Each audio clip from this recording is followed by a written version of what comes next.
Aloha, this is Patrick Wardle from the Objective-C Foundation, and today we are on Firewalls Don't Stop Dragons.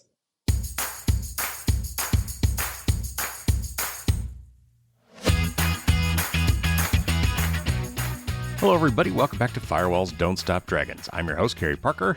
Today we have episode 362 for February 5th, 2024. I honestly don't follow this, but I ran across this rather fortuitously.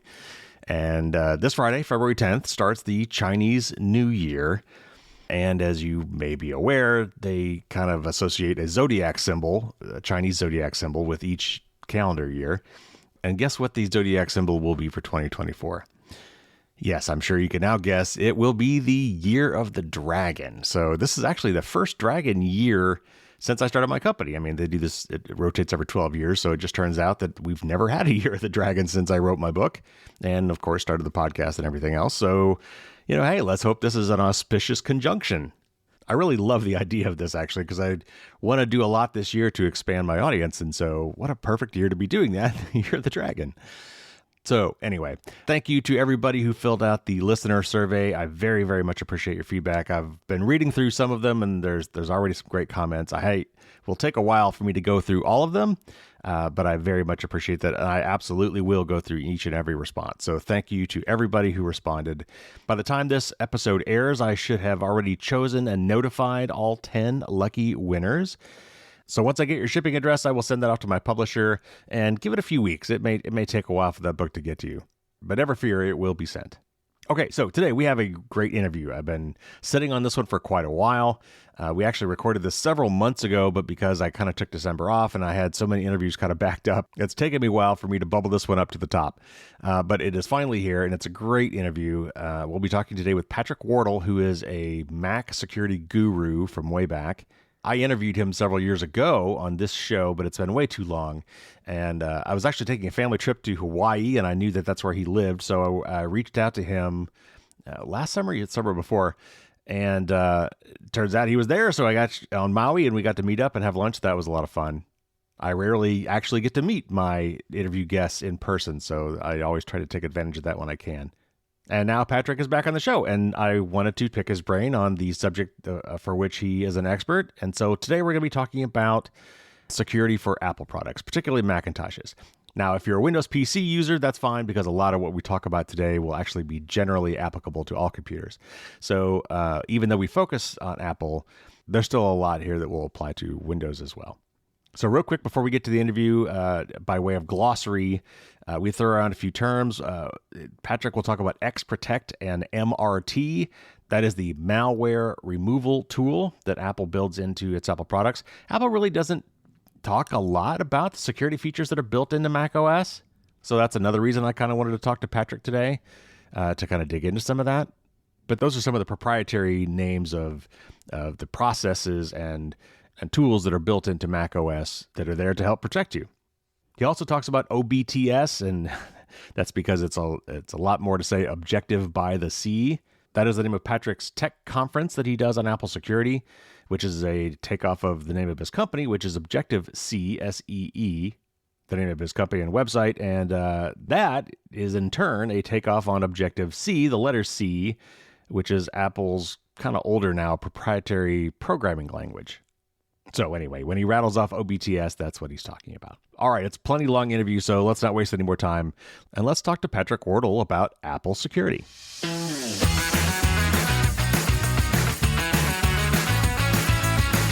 Patrick Wardle is the founder of the Objective-C Foundation, having worked at both NASA and the NSA, as well as presented at countless security conferences. Patrick is passionate about all things related to macOS security, writing books on macOS malware, and releasing free open source security tools to protect Mac users. Welcome back, Patrick. Thank you, Kerry. Stoked to be back on the show. Well, it's been too long. We haven't had you on the show. I had to go back and look. It's been many years, but way too long since you've been on the show, Patrick. And since the last time you were on the show, you've done a lot of stuff. Like, I don't think at that point you had even, the last time you were on the show, you had started Objective-C by the C yet. So kind of catch us up. Give us a little overview of the stuff you've been up to since then with Objective-C, Objective by the C, the book, and all the other stuff you've been up to. Yeah, thanks. So as you said, been busy. I'm clearly super passionate about all things related to macOS security, but also ways where I can work together with the community. So since the last time we've talked, we converted Objective-C over to a 501c3 nonprofit, which is awesome. That really aligned clearly with our mission and goal. And, some of the other things you mentioned that I'll briefly chat about as well. The Objective by the C conference. It's the world's only macOS and iOS security conference. We hold it every year, and we alternate between US and Europe. And when it's in US, we do it the lovely island of Maui in Hawaii. And then in Europe, we usually do it somewhere on the coast of the Mediterranean Sea because, it's got to live up to the name Objective by the Sea. Sure. Got to lock yourself in there. Yeah, exactly. But I like that because, when we started, we didn't know hey, is this going to be a good idea? We think it is. And when I say we, it's really me and my colleague, Andrea or Andy, her and I run the Objective-C Foundation. So it's the two of us putting on this event, which is good because, yeah, it's a lot of work, but it also gives us a lot of autonomy. We can make the decisions, choose where to host it, all those things. And so it's really grown into a can't miss cybersecurity event. We just had the last one in Spain in October, version 6.0. So we've already done it a total of 6 times. And each year it grows bigger. We're lucky enough to attract, the world's top researchers from Google, from Microsoft, CrowdStrike, really coming and talking about all sorts of really interesting cybersecurity topics, all in the context of Apple security. So things like malware analysis, exploits, tool development, macOS or iOS internals, really neat. And, especially this year, we've also really grown the student scholarship program. So this is something I'm really excited about. And this is something we do through the nonprofit where we select students. And for the ones who win the scholarship, we provide funding. We cover their flights, their hotels, the ability to take the 3-day trainings that precede the conference and then come to the conference as well. And this is a really great opportunity for kind of the next generation of cybersecurity researchers to get exposed to what we do, the conference, and the training. And it's great. I think this year we had almost 200 students apply. We were able to pick 10, which I think is still pretty neat. We partnered with Google. Google was kind of the main sponsor for the student scholarship program this year. So thanks to them. And it's great too, because not only can we expose them to that, we can also, encourage diversity in the students we select or who come to the event. And for many of them, it's their first cybersecurity conference.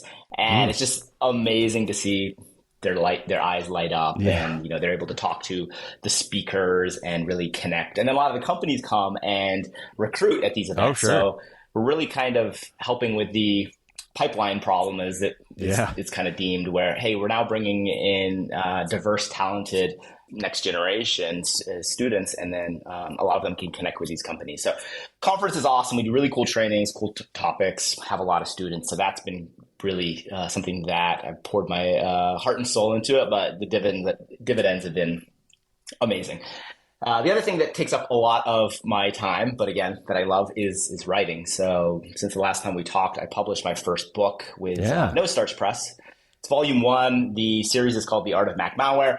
And volume 1 is on analyzing Mac malware. And the way I like to explain it to people is drawing parallels to biological viruses. So we recently had a pandemic, and you can imagine when a new virus breaks onto the scene or a new sickness is impacting people around the world, virologists first get a sample of that. And then what do? Well, they bring it into their lab and they're trying to answer questions like, how does this spread, right? How does this infect people? And then once someone is infected, how does it impact them, right? Is it causing them to bleed out of their eyes? Or is it something that's causing lung inflammation or something that can lead to death? These are very important questions. And then, also how does it spread from one person to the next? And then finally, really, once they have an understanding, how can they develop a vaccine to either inoculate currently infected people or to prevent people from getting infected? So we do exactly the same thing when studying computer viruses. We want to answer the questions of, hey, how does this malicious code get from one computer to the next? How does it spread? And then once it's on that computer, what does it do? Is it trying to steal your passwords? Is it going to ransom your files? all those things. And then ultimately, once we have a deep understanding of this, we can develop kind of a digital vaccine, a protection mechanism, where that might be a patch, updating a security tool, something that, even if the virus comes along, we can essentially thwart it or prevent it with that knowledge. And so I like that analogy because it resonates really well with people. And also, this is how I understand it in my head. And the issue was there really wasn't a book on this specifically focusing on viruses or malware targeting Macs. And so I've been doing a lot of malware analysis for a long time. And so I decided to write the book that I wish I had when I started Mac malware analysis. And so I partnered with No Starch Press. They're an awesome publisher. And one of the ways they're awesome is they agreed allowed me to publish it on my website 100% free. There is a hard copy that you can buy, and all royalties from that go back into the Objective-C Foundation. That's kind of cool. But if you're a student or maybe you just don't have the budget, every chapter, which has been professionally edited and laid out by No Starch Press, is available on taomm.org. So the Art of Mac. Oh, that's fantastic. So that's awesome that they were super supportive of that. Yeah. And so really, again, can't say enough about how great the publisher is. And, the book's really well received, so much so that I decided to write a second volume, which I am currently writing. I'll actually continue on right after we record the podcast. And this is kind of part 2, and it talks about detection of the viruses in the first place. So if we go back to our analogy with biological viruses, well, step 1 is how do you detect that there's a new virus in the wild anyways at the start, so that then you can analyze that. So this book is, how we do this as digital virologists, how we can write programs that can heuristically detect malware based on their behaviors. And again, going back to the same analogy, when COVID came along, we didn't know what it was, but we knew something was wrong. People were essentially getting sick. And so you can apply that same logic to computers where, if you look for essentially anomalies, one great example would be ransomware, right? It's going to lock and encrypt your files. That's not something that normally happens when you're using your computer. So instead of saying, hey, I'm going to look for this specific strain of ransomware, if you look for the rapid creation of encrypted files by an untrusted process, well, now you kind of have a generic way to detect ransomware, even if it's a brand new specimen. Because as soon as it starts locking your files, you can say, hey, wait a minute, this is strange. You can stop it in its tracks. So the second book is approaches for that, again, focusing on protecting Macs and how to detect viruses in the first place. So the idea is this 1-2 combo where once you know what the malware looks like, you then know how to detect it. And then once you're detecting it and finding new samples, you can use the knowledge gained in the first book to analyze it. So again, really kind of a neat series. That second book is also going to be published by No Starch Press, hopefully sometime in 2024. I'm getting to the end of writing the chapters. It's always a marathon, but it's been great. So those are kind of the main things. A bit of a long-winded answer to what I've been up to, but the conference, the books, and the tools. Yeah, busy. Busy is good. Keeps me out of trouble, and it's a great way to connect to the community, provide educational content, and really empower the next generation because we need to swell the ranks, right? Mac malware is becoming ever more prevalent. The adversaries are becoming ever more sophisticated. So we need to kind of keep lockstep in terms of our knowledge, our expertise, and our numbers. Well, we're going to dig into all that today. So let's get this question out of the way. You're focused on macOS malware, but I mean, the classic question is which is more secure, Macs or PC? So I got to ask, what is your take on that? And how do they kind of compare? And I know part of the equation always has been that, nobody targets Macs because there's many more PCs. You go where the most of the people are. So it was kind of security by obscurity. But, if you really compare the two side by side, in your take, which is more secure out of the box, a Mac or a PC? That's a very nuanced question. And in my opinion, though, I would say they are fairly close. I would say, they should be discussed almost equally because at the end of the day, they are both operating systems that have vulnerabilities and issues that malware can slip in. And so there's kind of pros and cons to each in terms of security. So for example, Macs usually come with less running services or less exposed services. And so there's maybe a smaller attack surface. Windows, on the other hand, is more about supporting legacy protocols and, working in enterprise environments, being able to open a file from 1985. So it kind of has some legacy debt and maybe some additional services.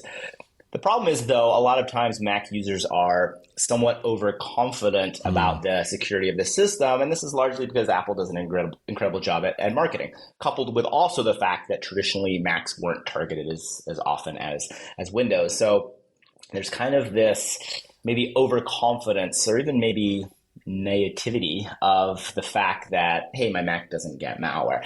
And the problem with that is even if your Mac is pretty secure, if you have that mindset, well, you're not going to be as careful as perhaps you should be. You might be randomly downloading things from the internet from shady sites, whereas on Windows, you would never do that. On Mac, you might be like, Apple's got my back. And even if they generally do, there's cases where that's not necessarily true.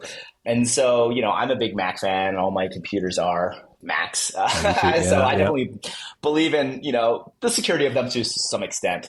And we'll probably talk about this a little more. A lot of the attacks do involve user interaction, kind of social engineering type stuff. And so in some senses, that's disconnected or decoupled from the security of the operating system. Right. But, out of the box, if I had, you put a gun to my head, I'd probably say Mac. Apple has done a pretty good job, largely reducing the attack surface, but also controlling what can be run on your Mac. For example, software now has to be notarized, which means that Apple has to basically give it their stamp of approval. Now, that's great from a security point of view, but it also allows Apple to be this arbiter, this gatekeeper of what can be run on your Mac, which I don't know if I really like that. It's like, hey, I paid $2,000 for my MacBook. And you can go in and turn off all these settings. But, the fact that Cupertino is in control for, essentially, I don't know if that sits well with me. But the benefit of that is there's the security of the system is generally enhanced. Well, I'm an engineer too, and so I bristle at some of these things as well, and being limited on what I can do in the machines, and so I've got Linux boxes where I could do more things than I can maybe on a Mac just out of the box, and I know how to turn off these switches if I want to do it. But for me, especially with this audience, it's hitting the easy button. What is going to be best for 99% of the populace that don't really care about those things? They're surfing the web, they're checking their email, maybe they're playing a couple games that they got from the App Store. So for me, certainly as I support some of these people, I like the out of the box experience to be as simple and as straightforward as possible. And for most people, I don't think they hit those guardrails too often. For most people. Yeah. So another question that gets asked all the time, and I get asked all the time, so I got to ask you, are modern antivirus apps effective? Are they necessary? I know things have changed. I mean, the whole Mac malware things, for instance, malware, there's so many strains out there now. In the old days, antivirus was recognizing the ones we knew about, and that we're way past that now. You're talking about going to heuristics because they change all the time. You can't just look for ones that you know about. You've got to be able to recognize new ones because there's so many new ones. So, what do you think about antivirus apps today? And what about some of these things really kind of go, maybe they're looking for differentiation, so they're trying to monitor your downloads and look at your web traffic. What do you think about antivirus software today? How necessary is it for most people? That's a great question. I'm going to answer it a little more broadly. I'm going to start by saying I think defense in depth is a foundational concept in securing your system. And so that being said, I don't think you should ever just say, hey, what's built into the operating system is good enough. And, Apple has made significant steps over the last few years in terms of increasing the built-in or baked-in security of macOS. And that's great. Kudos to them. Some downsides to that, we're now clicking through a lot more prompts, reminding me of the Vista days, but is what it is. And so, for example, macOS now ships with built-in antivirus, essentially, Xprotect, MRT. Apple doesn't really talk a lot about that, but macOS is kind of scanning for known malware, and if one shows up on your system, it will pick that up. That having been said, I really think it's important to use third-party security products. And I'm not just saying that as someone who creates third-party security products, because mine are all free and open source. Right. I don't have much of an agenda here. Right. But one of the reasons I started writing these tools was because I wanted an additional layer of security on my Mac. And because I understood malware and can write code decently, I was like, okay, I have the ability to write these tools. And then, sharing is caring. Let's share them with the community. This is a really good topic to talk about, though, because as I think is the case with many things, there's some great contenders of security software that I think does the right thing. But there are many others that, might open up your box to even more threats or, cost an arm and a leg, which aren't really doing that. And we see that happening a lot, especially with more traditional antivirus companies, because, if you think about it, Windows still is, I would say, 80% of the market share. I mean, it might be a little less more, but it's like a significant majority, let's just say. And so what this means is any company is going to spend a significant amount of their resources developing their Windows products. So when sales and marketing comes along and says, hey, we should, create a Mac product because, hey, 20% of our customers using Macs now, that number is increasing. Hey, we should have something. That's great. But a lot of times what they do is they just port over their Windows AV products or security tools. And even though conceptually things might be the same between Mac and Windows, right? Like malware is going to persist, install itself on Windows in one way. On Mac, it's going to be totally different. So you really have to have an innate knowledge of the differences of macOS, which means you can't simply just port over your AV. I mean, you can if you're just looking for known malware using static signatures. But if you really want to create a comprehensive security product that's actually going to protect the user, especially from new threats, you're going to have to invest a decent amount of time and effort. And there's certain companies that do that, which is great. And then there's also companies who said, hey, we're developing Mac-specific capabilities. Those are my favorite because each day, every day, 100% of their time and resources are developing tools just for macOS. Now, that's not ideal when maybe you're in the enterprise and you have Windows and Mac products, because now you have to manage two separate products. Sure. But for end users, if you just have a Mac, companies that are developing just for Mac are probably going to be pretty solid. The other thing I look for too, though, is the companies that are publishing neat research on macOS threats. And so those are the ones to me that says, okay, they have dedicated teams. They are really taking this Mac stuff seriously. And their, AV tools aren't just some port from Windows to, appease the marketing department. So, do your research. I do think having these additional security tools are needed because, even though Apple is moving in a really great direction, there's always going to be flaws or loopholes in their security mechanisms that hackers can and have exploited or bypassed. And that is when a third-party security tool can kind of come to the rescue or even add additional layer of security that Apple isn't really willing to add because it might add some more friction to the user experience. All right. Now, it sounds like you're carefully avoiding naming any particular companies or any particular products, but I'm going to ask you anyway. And feel free to beg off because I understand the point of view. But are there any particular ones that any of these companies you've kind of tangentially mentioned or alluded to that you would recommend? So which ones do you like? Which ones are Mac focused? I'm going to focus on the positives. We're not going to diss anyone here. We save that for Apple. But no, I'm a fan of Malwarebytes. I think if you're looking for a traditional AV product, they provide like a free, one to scan your system. And they're a company that has had a great relationship for Apple for a really long time. I've heard stories, and I think this holds true that you take your Mac into the Genius Bar and, if it's like infected with something, it's like they have a copy of Malwarebytes that they run and scan. And Malwarebytes also, though, they're one of the companies that's like publishing interesting research about macOS threats. I have a lot of good friends that work there. A lot of them have given talks at conferences and really interesting stuff. So I think they have a great team and a great product. Even though they develop for Windows as well, I think their Mac AV product is solid. So when people are like, hey, I think I have adware on my system or some malware, I'm like, start with Malwarebytes. So that's good. In the context of the enterprise, I think CrowdStrike does a pretty good job too. They have, again, a Windows and a Mac product, but they do seem to spend a lot of time and effort on analyzing Mac threats and developing some really interesting Mac capabilities. And so, again, using the quality of the research as a metric for their products, which I think holds up pretty well, they do a really good job. I would be amiss if I didn't mention Jamf as well. A little biased. Jamf acquired a company I helped found, and we were developing heuristic-based Mac products for the enterprise.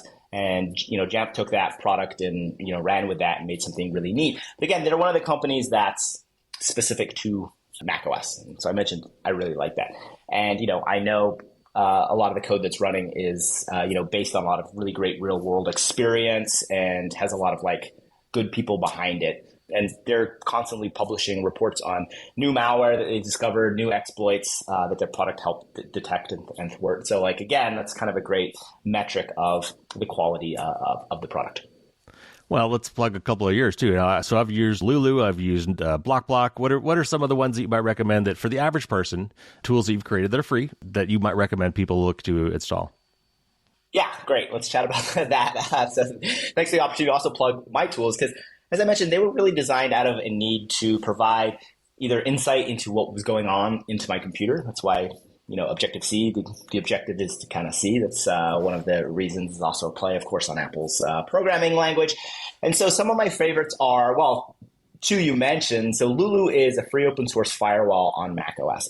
And what I do when I design security tools, I look at the breadth of malware and all the distinct, disparate specimens and say, what do they have in common? Or where are there a ton of overlaps, behaviorally speaking? And then what can we do to design a tool that monitors kind of that bottleneck?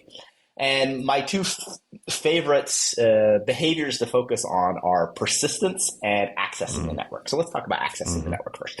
So the vast majority of malware, regardless of how it gets onto your system, if that's a zero-day exploit, if that's a pirate app that is Trojanized that you really shouldn't be running, that's a fake updater that you were somewhat understandably tricked into downloading and running, we don't care, right? That could be a million different ways to get in. But once that malware gets onto your system, more than likely it's going to connect out to the internet, either to connect out to a command and control server for tasking. Right. It might exfiltrate your files. It might download another piece of malware. Basically, it's going to want to use the network, regardless of the type of malware, who wrote it, where it came from. So what a firewall does, I'm sure most of you know, especially since firewalls are in the title, firewalls might not stop dragons, but they are really good at preventing malware in the sense, or detecting malware, because what we can do is we can basically conceptually sit on the network, and as new connections come, we can examine the responsible process and say, hey, is this something we trust? And very easily you can say, okay, hey, this is, Safari. This is Apple's auto updater. And on Mac, this is pretty easy because everything is code signed now. So you can cryptographically verify who created something, which is really, really nice because it helps you classify whether the process that is accessing the network is authorized or unauthorized. And if it's unauthorized, maybe it's just brand new, you can just alert the user and say, hey, process XYZ is trying to talk to, endpoint ABC, it's signed by this company or it's not signed. This is the process hierarchy and all that information. And then the user can make a pretty educated decision. But again, the idea is regardless of how the malware gets onto the system, if it accesses the network, which the majority do, a firewall, which is in some senses malware agnostic, will alert the user that something new, something potentially unauthorized is accessing the network. So that gives it a very powerful place. Well, one of the differences with this firewall in particular is that most firewalls keep things out. Unsolicited requests from coming into your system. I don't know if there's a term for this, if it's a reverse firewall, but it's like this is like the calls coming from inside the house, right? This is the case where something's trying to get out instead of come in. That's not normally how firewalls work. That's a really good point, Kerry. I think the term would be an outbound or outgoing firewall. Okay. Yeah, but I don't know if there's a specific term. But yeah, that's a really good point because especially on Mac OS, there's very limited ways things can come in, which is good. There's not a bunch of opening ports. So really things are going to come in, via the browser, which you're probably going to be allowing anyways, just because you want to browse the web or your chat client. So again, designing this firewall, the idea was not as much about, monitoring traffic per se, or even maybe privacy concerns. It's really designed to detect malware. And that's why it's I'm going to more focus on the outbound because the majority of ways malware gets into the system, an inbound firewall wouldn't really help. Right. I mean, macOS has a built-in firewall that will block incoming connections. I think it's on by default now, which is good, but people are still getting infected. Right. So kind of having a firewall that only is interested in outbound connections is great. And Lulu also kind of takes this maybe more hands-off approach in the sense that it's not doing packet scanning. It's not really tracking connections. It's really just looking at the initial connection that goes out and tying that to the responsible process and say, okay, is this a process I trust or Right. not? And of course, users can create rules. You can configure Lulu to say, okay, I'm okay with process A talking to endpoint B, but if an attacker somehow tries to, gets in and tries to use process A to talk to endpoint C, Right. we're going to alert on that, which is good because there's some built-in utilities like curl, for example, which can, download or upload something. And, that's used legitimately by a lot of software. You probably don't want to blanket approve curl because a lot of Right. malware actually uses that. So again, you might want to filter on where it's trying to talk to. So that's Lulu, great tool, free open source. There's some great other commercial options that have maybe more bells and whistles, but I thought it's really important for there to be a free open source version for, the average user who wants some security, but maybe doesn't want to pay a lot. I get it, right? Sure. Inflation these days, things are expensive. So that's Lulu. The other tool I like to talk about is Block, and it takes the same kind of idea, but instead of monitoring network activity, it monitors for persistence. And persistence in the context of this discussion basically means how something installs itself so that when the operating system is rebooted, when the computer is restarted, it gets automatically re-executed. Right. And just like most malware accesses the network, most malware is going to persist. Because if malware doesn't persist and you reboot the system, it's not going to get run again. Because when you reboot, everything gets killed. Right. So malware is I always want to be running. I always want to be connecting out or collecting keystrokes or whatever it's doing. So the majority of malware persists. So again, this is kind of like a funnel point where regardless of the type of malware, if we're monitoring persistence, and there's not that many ways to persist on macOS, if we simply look for that, anytime anything persists, we just can alert the user and say, hey, just let you know, process A persisted. And if the user is installing a trusted signed piece of software, that's fine. They can just click allow. If they've just opened a shady website and all of a sudden something persists in the background, big red flags. So again, it's somewhat malware agnostic, but focuses on an activity that the vast majority of malware seeks to achieve, whereas most legitimate software is not going to persist. I mean, some does, right? Like my tools persist because they always need to be running. Right. But again, it's something that should rarely happen. So if you get a pop-up from Block basically saying, hey, something has persisted, you can take a close look and decide if it's something that you want to allow, or maybe it's unfortunately some malicious that slid into your system surreptitiously. Well, that's a good segue to the next question, and that is all these security apps require privileged access to do their jobs, right? I mean, it's like hiring a security guard. They need to be able to access everything you're doing, even maybe the shady stuff you're doing, to protect you, right? That's part of their job. So, but this also means that you have to trust these apps not to abuse those permissions. So as a regular, and I struggle with this advice myself because I get people asking me these questions. How do you know what security stuff you can trust? And you've created these tools. So how do you convince people, or maybe just assume that as long as they're coming to your site, they're already convinced. But how do you engender that trust? How do you assure people that, look, I'm okay, you can trust me so that I can help you with the things you can't trust, right? I mean, how do you make those decisions, especially as a consumer who maybe not have the technical backgrounds that we do? Yeah, Karen, that's a great question because we've actually seen, and we touched on this earlier, the fact that security tools can inadvertently increase the attack surface of a system. Not only are they running at a privileged higher level where they need to be, but generally they're parsing a lot of complex data, maybe even before it hits the system or before it shows up to the user. So if there's any vulnerabilities there, it's like, okay, did you just reduce the attack, the security of your Mac by installing this product? Right. So one, I love that users ask that because that awareness to me is a great step in the right direction. Sure. Unfortunately, the answer is a little harder. I don't think there's a perfect answer. So what I do is I kind of look for several things. And I think we do this in life in general, right? When we meet a new person, we're like, should we trust this person? Is this a friend? It's like we kind of look at, for example, their rapport in the community. And, that's maybe a pretty good litmus test. And so with tools, I think that's something that we can do as well, coupled with the fact I'm a big fan of open source software. So open source software basically means that the code for the product is widely available. It's kind of like going to a restaurant and when they serve you their secret cake or their cake, they also give you the recipe. And that allows you to go home and make that yourself. And so, or maybe the restaurants that have the big glass window, like behind the bar, where you can actually see them in the kitchen doing it, right? Exactly.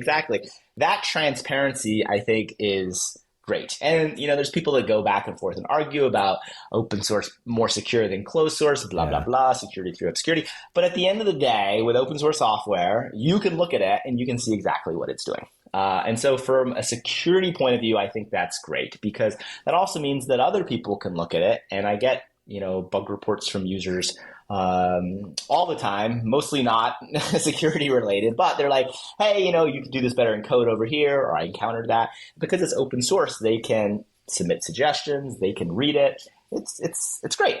And I think it also then fosters more trust because you're like, I don't have anything to hide. I'm not saying closed source software has something to hide, but you're like, you know what, like, this is me. It's like, making yourself more vulnerable, which is a good thing. I think it makes us more relatable, makes us more trustworthy. So I'm a big fan of open source.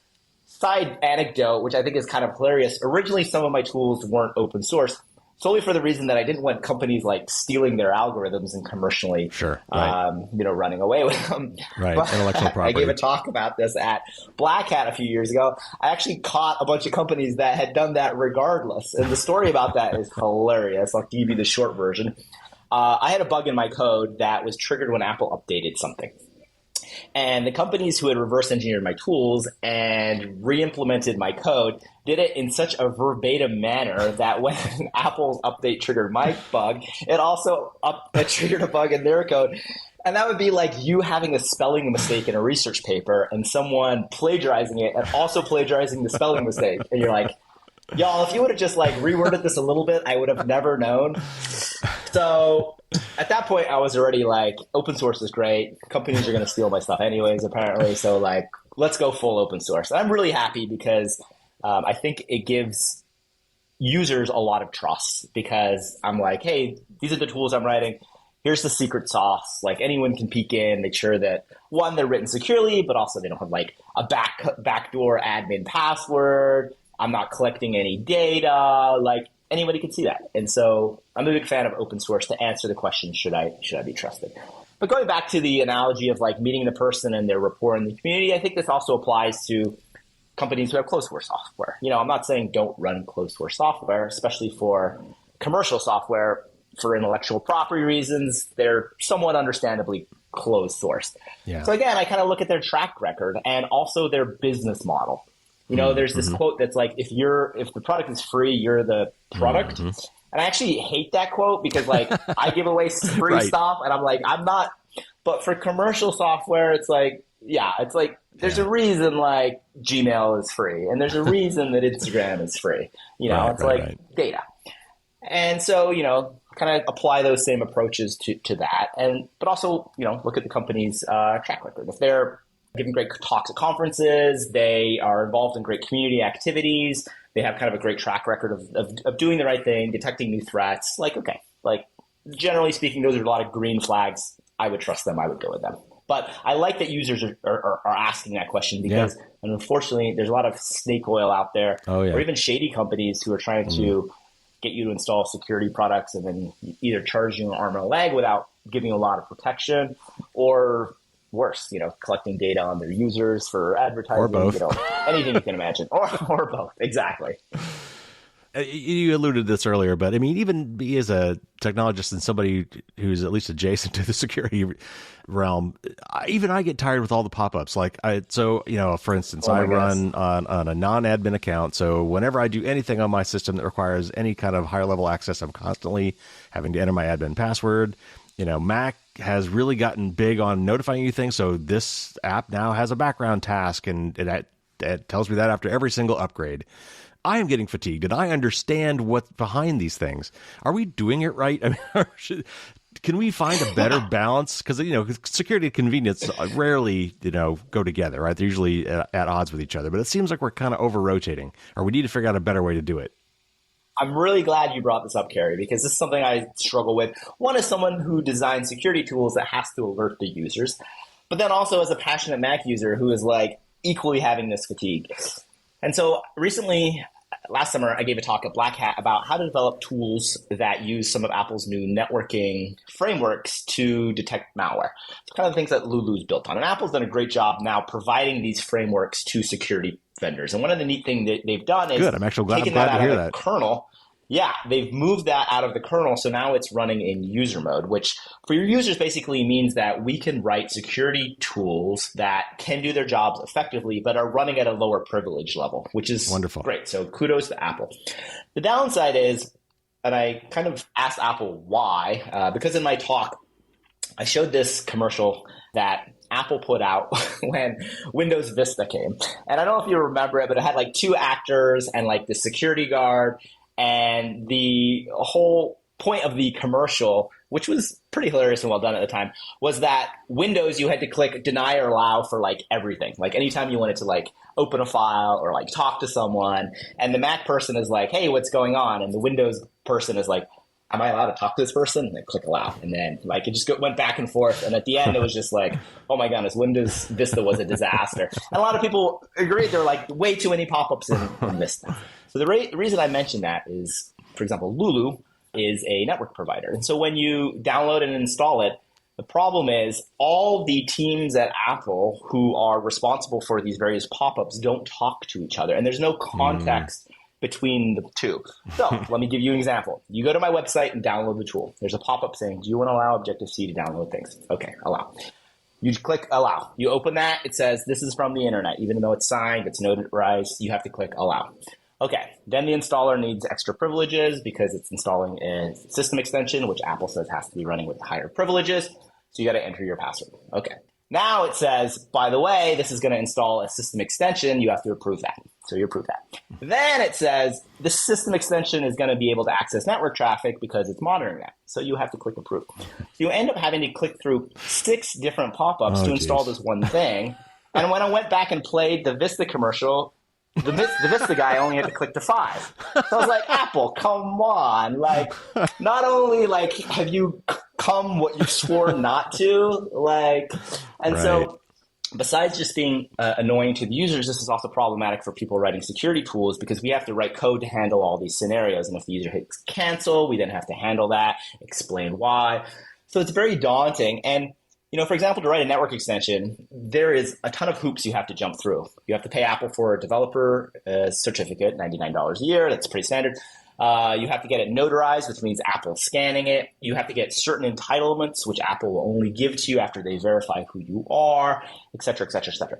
So at the end of the day, it's really silly, in my opinion, that the user has to click through like 6 different prompts. Like maybe show them one that says, hey, it does A, B, C, and D. Right. And it's a challenging thing. I mean, to balance privacy and usability, as you mentioned, is very difficult to do, and I don't know what the answer is.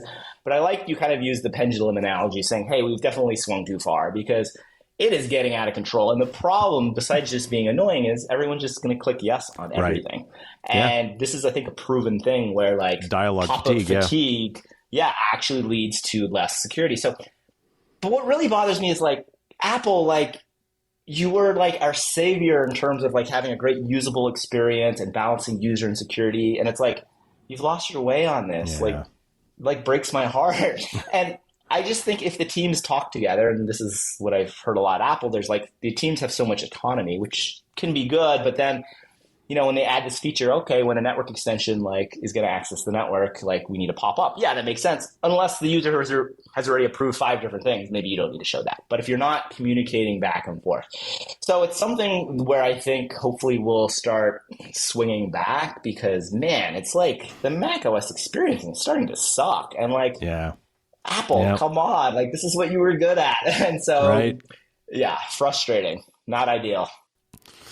Well, there's a huge debate with iOS right now, and actually Europe seems to be pushing Apple to be opening them to third-party app stores. Because on the phone right now, it's the Apple App Store or nothing. But because the Mac maybe goes back further and it's got the legacy support for that, you can, like your own apps, you could download them outside the Mac App Store.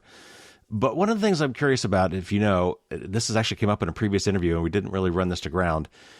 So you've got the Mac App Store. So you're paying hopefully for Apple to, as you said, vet these things and keep track of these things. And sometimes they go bad. Like they start out good, and then maybe they get sold to somebody else. And as the new developer takes over and they start putting stuff in there that doesn't meet with the terms of service, or maybe actually gets really bad. And so Apple has the ability to remove it from the App Store, which is great. But what I want to know is if I've already installed this app and it gets removed from the App Store for whatever reason, because Apple thinks it's bad, do I even get notified? Does it remove it from, what happens for the people that already have that app installed?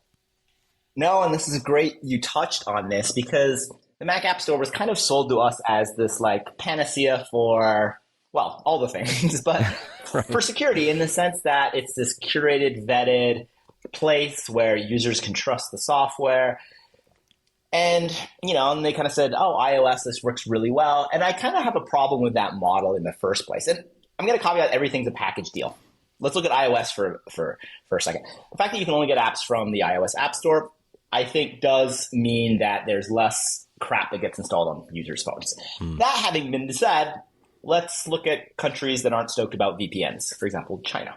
Yeah. Now, the Chinese government can go to Apple and basically says no VPNs in the App Store in Chinese mainland. Well, Apple, because it has positioned itself as the gatekeeper, the arbiter of what can be run or not, they have a very difficult decision. Do they acquiesce to the demands of the Chinese government or not? And because at the end of the day, Apple's a corporation beholden to their shareholders, stock price, money is important. They're going to agree with the Chinese government, which, pardon my French, like that's kind of messed up, but they've kind of pigeonholed themselves. Whereas if you could sideload apps on iOS, well, Chinese users could just go and download VPNs from other stores. Now, granted, I will caveat that opens up a ton of worms, and there would be shady apps exploiting that.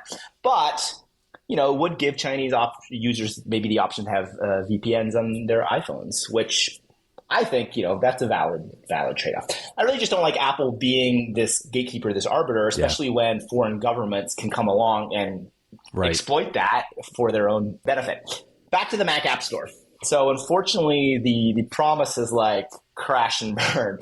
First, it is full of scammy apps. And there's some great researchers on Twitter who are continually pointing this out. And Apple does eventually remove them, but like very slowly. And a lot of the apps, it's, for example, like this happened with ChatGPT, like there was all these clones and knockoffs that would like steal your contact information or whatever. Yeah. Like, how hard is it to like programmatically say, this is clearly a fraud. Like, this is a ChatGPT app, not from OpenAI. Like, okay, let's not allow that on the Mac App Store. And this is what the Mac App Store was literally designed to do. So the fact that it fails so spectacularly on that one task is problematic. Now, to answer your question more directly, what happens is, my understanding is nothing. If something is removed from the Mac App Store, it stays on your device, which, I don't necessarily think Apple should be deleting it, but it'd be nice if there was there would be a notification. Here's a great example of, I think, where Google, who we wouldn't say is necessarily the most user-friendly company all the time, I think did it right. So there was a case that I was involved in where there was an app that was developed by the Emirati government. It was called TuTalk, not to be confused with TikTok. And what the Emirati government did was like evil genius. They basically banned all like messaging, Skype, video chat apps. And then one popped up one day that was free and magically worked really well. And that's kind of suspicious. What happened was the New York Times got tipped off by the U.S. intelligence community because the app became too popular. Basically, all the Emiratis were using it because now they could video chat and text. And the problem was they were starting to get their American colleagues, relatives to download this app, which the U.S. government intelligence agency figured out was a surveillance app, essentially. And, once Americans started using it, that was like crossed the line. So the intelligence community reached out to New York Times. New York Times reached out to me. I did the analysis of the app. And the interesting thing, the app wasn't exploiting anything per se, but, it would like upload your entire address book. And all its communications would go through these like back-end servers that were clearly controlled by adversaries. Now, the thing was, this app, and it was an iOS app, existed on the iOS store and on the Android Play Store, whatever. And so, again, we talked about this earlier, when things are, I think the like term is like, it's like when you go to Subway and you buy like a healthy sandwich and you're like, well, I can also get a cookie, right? And so there's a term, it's like a health halo or something where, when you're in the mindset that A, this is secure, this is healthy, you then make decisions that maybe are problematic. So same with this. If the app's in the App Store, you'd be like, okay, well, yeah, it's kind of weird that this free app works really well in Dubai when all the others are blocked, but it's in the App Store. So Apple has vetted it. So anyways, we came out with this report. Apple and Google both pulled it from the App Store. And then Google actually sent a message to all the users who had installed this app saying, hey, this app has actually been attributed to government and surveillance and, seeing who you're chatting with and reading your traffic. Awesome. What did Apple do? Nothing. Wow. And I think if I have one complaint with Apple is when things go wrong, they really like to sweep it under the rug.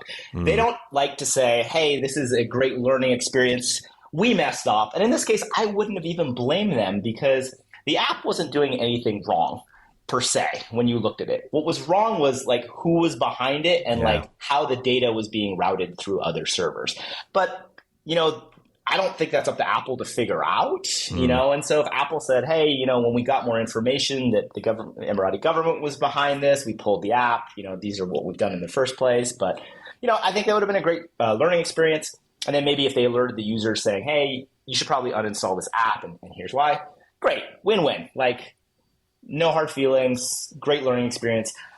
But Apple really doesn't like doing that. I think at the end of the day, their image is super important to them. And, if I have one critique, it's really this. And that is, for example, Apple doesn't like saying that when the Chinese government comes knocking, they basically say, yeah, sure, no VPNs. Or when this app gets pulled from the App Store, they don't reach out and say, hey, just there's a problem here. Where in this case, Google did that. I was like, wow, kudos to Google, Apple, what? And so not to pick on Apple too much, but I think there's a lot of room for improvement. And I think it generally comes down to the hubris of Apple where, they have this image to maintain and they generally, that's the most important thing to them. And when there's missteps and everyone's going to make mistakes, instead of taking the more emotionally mature approach and saying, hey, we messed up.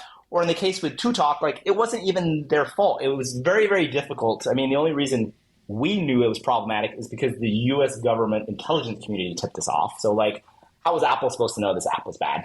But even still, they didn't take it as an opportunity to warn the users. And, Apple claims they care about their users, but often their actions don't reflect that. So that to me is a little problematic.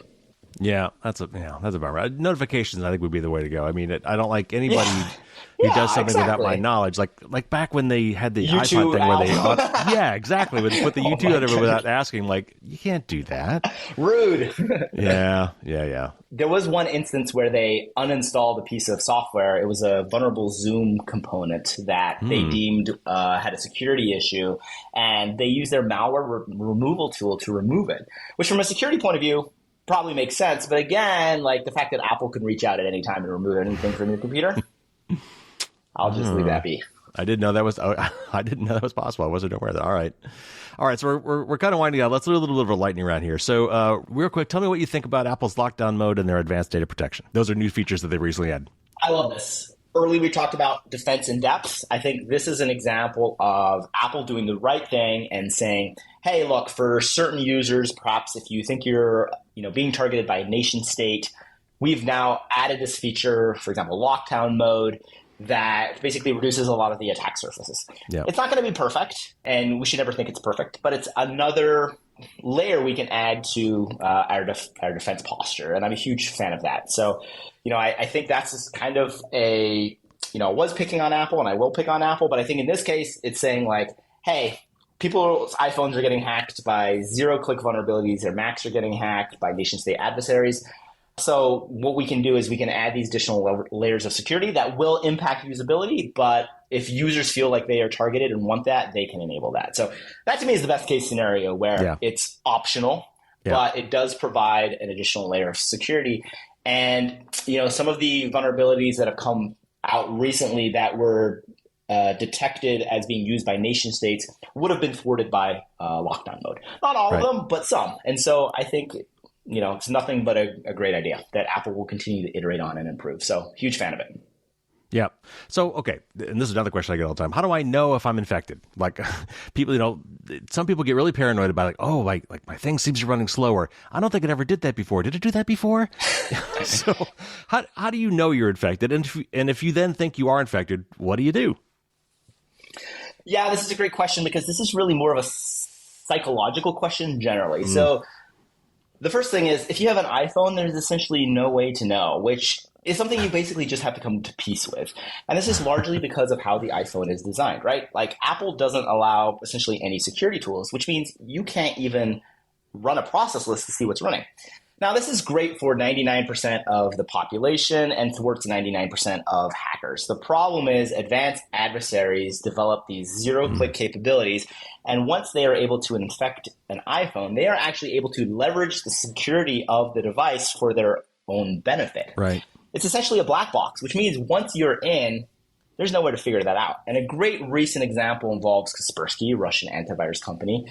They were targeted by an advanced adversary who hacked into their iPhones and for almost 5 years remained undetected. Kaspersky eventually detected it because they noticed some anomalous network traffic. Now, this is Kaspersky. They are arguably the best antivirus company in the world. I mean, they're just brilliant. They do tons of research. You know, there's some weird stuff with Russia involved, so we're not going to go there. But purely from a technical point of view, like, they're top tier. And the fact that they were unable to detect this for 4 years, the rest of us, like, we don't even have a hope. Right. What chance the we good have, thing is, unless you're being targeted by, you know, a 3-letter spy agency, your iPhone is secure. You really don't have to worry about that. If you are being targeted by, you know, a spy agency or some advanced nation-state government, I would argue you have bigger problems. By the way, that's the dragon in my analogy that in the book is like, don't bother trying to dragon-proof your castle. It's not worth the effort. You can't do it. I love that because that goes exactly into what we're talking about right now. The thing is, though, Macs get hacked easier, right? They're more open. They're not as locked down, which iOS, which is a great thing, but that means it's easier for adversaries, hackers to slip in.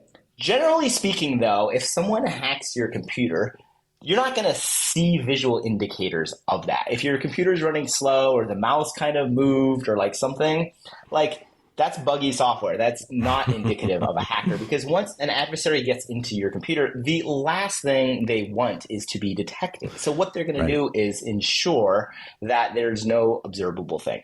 The other thing, and I deal with this a lot, people are like, yeah, but look at this log message and look at this file. 999 of 1,000 times, that's just some part of Apple's undocumented system. And if you Google that, you see other people saying, what is this file? What is this entry in my keychain? And someone describes this. And I don't blame users if they see weird things, because very rarely, occasionally it is malware, but more often than not, it's not. So if you think you're infected, because Macs do get infected, you know, I would recommend, you know, running an antivirus scan, you know, seeing if it pops up. If you are seeing things like pop-ups and hijacked search pages, adware, that's really common. That's probably the one malware family that has very visible, observable side effects. Right. If you think you are infected, there is a very easy solution that will nuke, you know, 99.99999% of all malware out there. And that is simply reinstall macOS. So you can reboot into recovery mode, reinstall macOS. This won't delete any of your files, but will basically clean out anything that might be there. Okay. And so that's a great solution to that. Again, it might not be foolproof, but my understanding is it should be a step in the right direction. But really the problem is it's kind of like being in a relationship and you think your partner's cheating on you. And if you like look in their wallet and you don't find anything, that never gives you peace, I would imagine. You're never like, oh yeah, you're just like, he or she is hiding it for me. So the same, unfortunately, if you think your computer is hacked, if you go down this rabbit hole, it's like it can you know, well, it can turn into a rabbit hole. And so, but like I said, there's some good things you can do: run an AD scan, reinstall macOS, and change your passwords, and you're probably good to go. All right. So, what do you do when you get that fresh Mac and you take it out of the box and the beautiful Mac packaging and you fire that baby up the first time? What are the first things you do to harden your Mac, or you know, just kind of generally, what settings do you tweak, if anything, on a brand new Mac? Yeah, this is a great question too, because we just talked about getting hacked, and it turns out that there's some basic things you can do that really make you, I would say, more secure than the majority of the population. And hackers are super opportunistic. And so if you are more difficult to hack, they're just going to go on to the next. I'm all about analogies. And a great one here is like a thief coming into a neighborhood who's looking to steal, I don't know, jewelry, TVs, whatever thieves steal. If the first house has a barking watchdog, they're just going to go to the next house. If the next house has camera systems and alarm, they're going to skip that one and go to the third house. They're basically going to look for the easiest targets. Hackers, exactly the same. And so one of the first things I do is make sure that the operating system is fully updated. And this is probably the best thing you can do, because what happens is when Apple pushes out a patch or a new version of macOS, one, they patch all the security vulnerabilities that have been reported or have been discovered being exploited, but also they a lot of times add in additional baked-in security mechanisms. So for things like, now we have notarization checks that didn't exist on older versions of macOS. On some recent versions of macOS 2, there's additional checks on the application. Every time it's run, it's checked to make sure that the code signing certificate is still valid. That's a new feature, a new security feature. So always run the latest version of macOS or iOS, and that alone ensures that you are way more of a difficult target to hack. And the majority of malware and hacks and intrusion attempts will fail just because of that. So that's the first thing I do. So I assume the thing that goes along with that is to turn on automatic updates for everything. Yeah, exactly. Especially for the operating system. For third-party software, it's probably a good idea, but, I like to see what they fix and, what features they've added. But yeah, for the operating system, it's almost a no-brainer. And some people are like, well, I want to hold off to make sure it doesn't crash my system. But Apple's done a pretty good job testing. And so I think the security cost outweighs anything else, and really just the best thing you can do. So turn on auto updates, make sure full disk encryption is enabled, which I believe it is now by default. Make sure the built-in firewall is installed. I like that. And then install some of your favorite third-party security tools. I think in this day and age, with the attention that macOS is getting from ransomware gangs, from nation-state adversaries, from opportunistic financially motivated hackers, really makes sense. So I install my own security tools. Sure. Block and Lulu are kind of my two go-to ones. But if you have a favorite antivirus product, that's a great idea as well. You do that, and then you combine that with using like a password manager and, securing your accounts with two-factor authentication, like you're good. Like almost certainly you won't be hacked. And, never say never, but you have just reduced the likelihood of that by such a large percentage. That should give you some peace, reduce some anxiety, and allow you to kind of just, use your computer to do fun things. All right. So before we go, a couple more questions real quick. Looking ahead, what worries you most about computer security? Like maybe what's coming down the pike, some changes that you might see that are troubling, maybe that we're not prepared for, and maybe what gives you hope? Do you see some other great security? You might be more in tune with the things that Apple is putting in their upcoming OSs or rumored to be putting in their OSs as far as security features. What's kind of the future look like for security? Great question. The first thing is I'm not scared of AI at all. Like you hear these naysayers that's like AI can write malware now. And I'm like, that's just silly. You can tell ChatGPT to write a program that encrypts files, but like that's also readily available on the internet. And right. Writing malware is never the hard part. It's like, how do you get it to the remote system? And so AI is great, but I don't think that's something we should be fearful in terms of it, it's going to like devastate security or something. Right. That being said, in terms of trends and what does worry me, I think it's just really that, and we've touched on this a few times, is as Macs become more popular, and iPhones too, hackers and adversaries just pay more attention, which means there's more threats. Hackers are incredibly opportunistic and incredibly wily, which means, and we see this already, they're able to often find ways around Apple's built-in security mechanisms. So at the end of each year, I publish a report about the new malware, the new Mac malware of the year. And I believe it was a year or two ago, almost 50% of the new samples had actually existed on other platforms where the malware authors simply ported over or rewrote their existing Windows or Linux malware to now work on macOS, which makes tons of sense because a lot of times they already have the backend infrastructure set up. They have the protocol set up. And what they're doing is essentially just saying, oh, look, let me rebuild this for Mac OS. And now I have all these new targets, right. Potentially new targets. We also see the sophistication of the exploits being used, the sophistication of the malware is just rapidly increasing.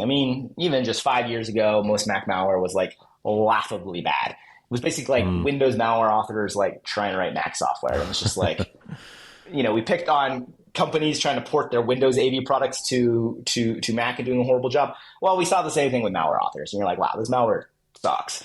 Now, though, it's like really more sophisticated. It shows, a deep understanding of Mac OS internals and Apple's security posture and how to sidestep that.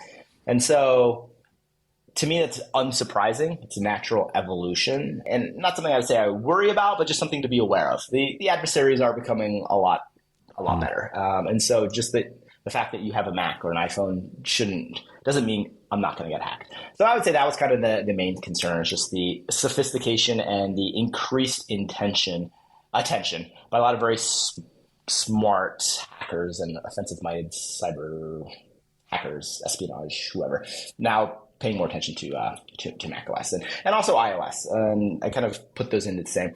And I mean, I think especially in terms of iOS, like, it's our digital soul. It has everything about it. So it's like, well, yeah, this is why governments are trying to hack it. And so you're kind of like, And so it doesn't worry me, but it's kind of something to be aware of. All right, man. Last question before we go. What's next for you? You said you got the book coming out next year. You've got, I guess, Objective C7 next year. When is that? Where is that going to be? What's on the horizon for you? Yeah, I'm stoked we're wrapping this up by looking to the future, because I'm super excited about all the new things. So working on wrapping up volume 2 of The Art of Mac Malware, focusing on detection. I think that'd be a really interesting read and really dives into everything we talked about today, which is great.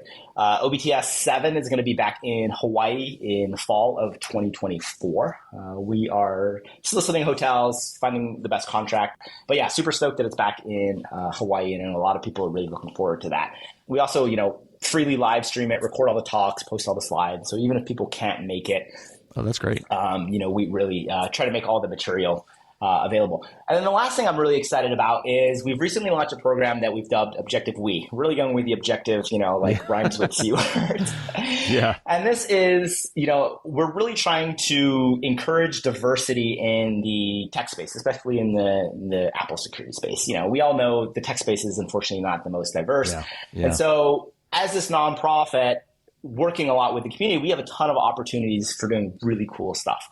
So we're doing things like student scholarships for high school students here on Maui. And for example, Maui is a very expensive place to live. But the idea is if students are going off and getting technology-related careers or degrees, that opens up a lot of opportunities, not only for remote jobs, for them to get a remote job, but a remote job that actually pays really well. And this is really the only reason I was able to move back to Hawaii. I went to undergrad here, always wanted to come back. I was working for a tech company that was paying a nice tech salary and said, hey, you can do this remotely. And I was like, amazing. Because Maui really doesn't have any high-tech jobs per se. It's mostly tourism, and it's incredibly expensive. So if we can empower and motivate kids to instead go to college, get that 4-year degree, and then, hopefully get that job with a company doing that has remote options, they can live affordably here. So that's something we're really excited about. We work with the local high schools, talk to them, get students excited about that.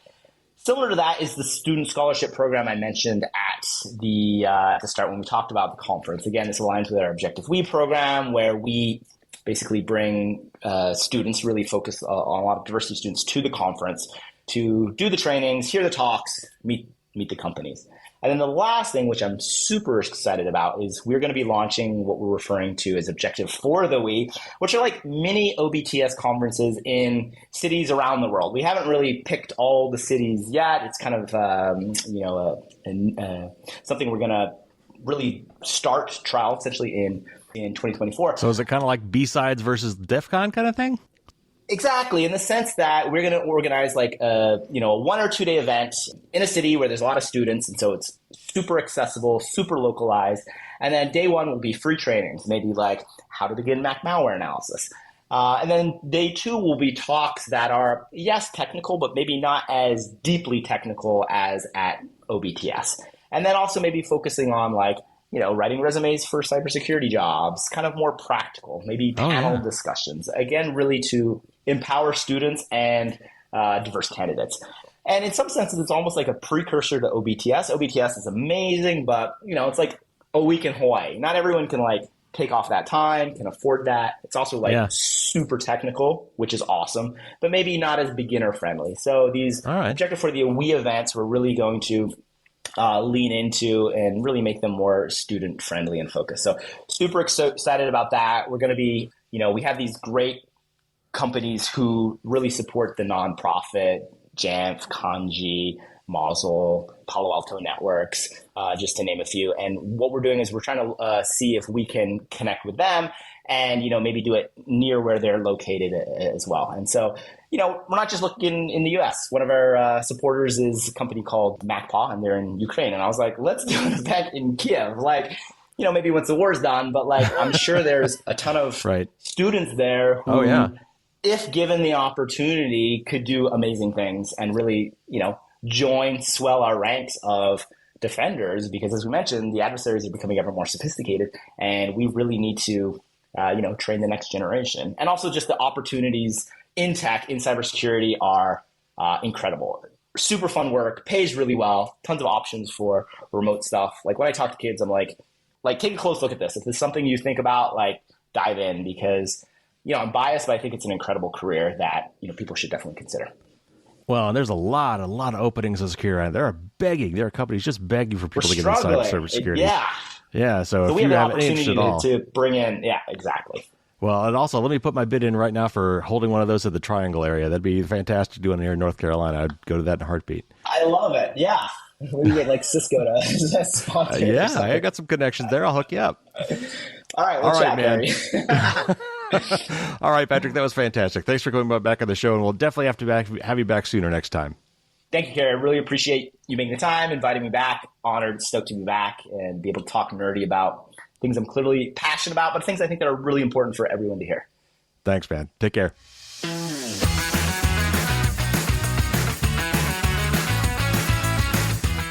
It's great having Patrick back on the show. We'll have to not wait quite so long in between interviews this time. I will remind you that we recently interviewed Danny Rogers and Rocky Cole from iVerify, who makes a very handy and very reasonably priced security app for iOS devices called iVerify. So if this episode has made you think about wanting to protect your iDevices, that is something you definitely should look into. And if you want to go back to episode 350, you can listen to that interview. And Patrick mentioned a couple of his tools. I've put links in the show notes to those. If you just go to his objective-see.org website, you will see them there. I have installed Lulu myself. I've used BlockBlock, though I don't currently have it installed. But those are great utilities, and he's got several more there that you might want to look at. And they're all free and open source. He also mentioned his book, The Art of Mac Malware, Volume 1, and you can buy that or you can download it for free by going to TAOMM.org, and those are the initials of The Art of Mac Malware. You can find out more about his conference if you're interested in going, if you're going to be in Hawaii or you want to make the trip out there. You can find out about that. And as he mentioned, he's also doing some other ones around the world. You can find all the links to all that stuff in the show notes. I also put a link in the show notes to how to reinstall your macOS from the recovery mode that Patrick was talking about. So if that's something you're interested in, there's a link in the show notes for that too. Now, the patrons on Thursday are going to get a little bonus content from Patrick, and we talk a little bit about why Apple's automatic updates are a little less than automatic. And then we dig into a bug that Patrick found in the background task manager. And if you've ever seen the pop-up after you install something, say, from your Mac OS, it says background items added, and you wonder what the heck that was about, we actually kind of dig into that. So anyway, the patrons will be getting that as usual on Thursday in your bonus patron podcast. I just got done interviewing Jody and Justin Daniels, a great husband and wife team on security and privacy. That was an interesting interview. And I've got other ones already pre-recorded and ready to go from Kate Black on medical privacy and Jen Caltrader from Mozilla on their car privacy report, and a really interesting interview with Joseph and Jason from 404 Media. All these things are in the bag and will be coming out in the next couple months. So lots of great stuff coming your way. If you have not already, go ahead and subscribe, and then you won't miss any of that. All right, that's going to do it this week. Take care, everybody. Stay safe out there. And until next week, as always, don't get caught with your drawbridge down.